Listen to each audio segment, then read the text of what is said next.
அனைவருக்கும் நமஸ்காரம். 2026 குரு பயிற்சி எப்படி இருக்கும்? பொதுவாக நம்ம பேசணும்னா, ஒரு வீட்டோட பொருளாதாரம் எப்படி இருக்கும், ஒரு நாட்டோட பொருளாதாரம் எப்படி இருக்கும், நாட்டோட வளர்ச்சி எப்படி இருக்கும், வீட்டோட வளர்ச்சி எப்படி இருக்கும், அவரவர்களுடைய தொழில் மேன்மை எப்படி இருக்கும், அவரவர்களுடைய தொழில் தொய்வு எப்படி இருக்கும்.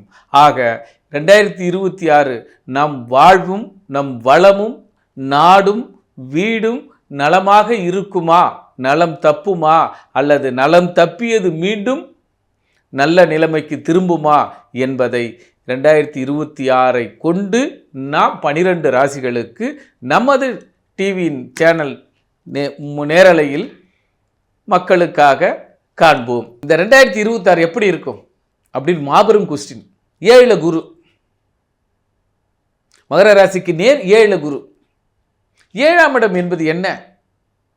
நல்ல காதலன் கிடைப்பார்கள், நல்ல காதலி கிடைப்பார்கள், நல்ல நட்பு கிடைக்கும், நல்ல உறவு கிடைக்கும், சமுதாயத்திற்கு நீங்கள் பயன்படுவீர்கள் அல்லது சமுதாயம் உங்களை பயன்படுத்தி கொள்ளும்.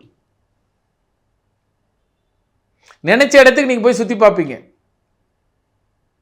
தொழில் ரீதியா, வீடு ரீதியா, குடும்பத்தோடு சுற்றுலா செல்வீர்கள், தொழிலோடு சுற்றுலா செல்வீர்கள்.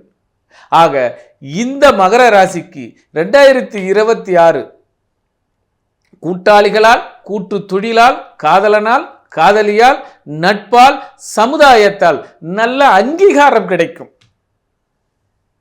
இதனால் வரை ப்ரொபோஸ் பண்ணாதவங்க இப்போ ப்ரொபோஸ் பண்ணி இருந்தால் அல்லது ப்ரொபோஸ் பண்ணி இருக்கும் பொழுது ரிசல்ட் சாதகமாக வரும்.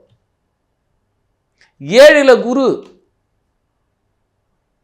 நல்லோர் நட்பு நாளும் நயம் பயக்கும் என்ற வாசகத்திற்கு மகரம் இப்போது எடுத்துக்காட்டாக திகழும். மகரம் நல்லோர் நட்பை நாளும் விரும்பும். கிராமத்தில் ஒரு பழமொழி சொல்லுவாங்க, 4 காசை கொடுத்து நல்லவனை சேர்த்து வை, 4 காசை கொடுத்து கெட்டவனை விலக்கி வைன்னு சொல்லுவாங்க. அது இப்பொழுது இந்த 2026 நட்புகளை தரம் பிரிப்பதில் முதன்மையாக விளங்குவது மகரம்.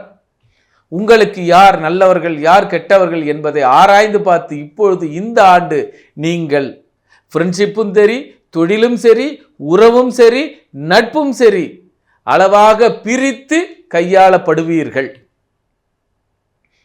அந்த கையாடல் என்பது மகரத்திற்கு மட்டுமே உண்டு. மகரம் குரு பெயர்ச்சியால் தரம் பிரிக்கப்படும். தகுதியோடு, தகுதி உள்ளவர்களோடு இணையும். நல்ல நட்பை மட்டும் தேடிக்கொள்ளும். நல்ல நட்போடு மட்டும் இருக்கும்.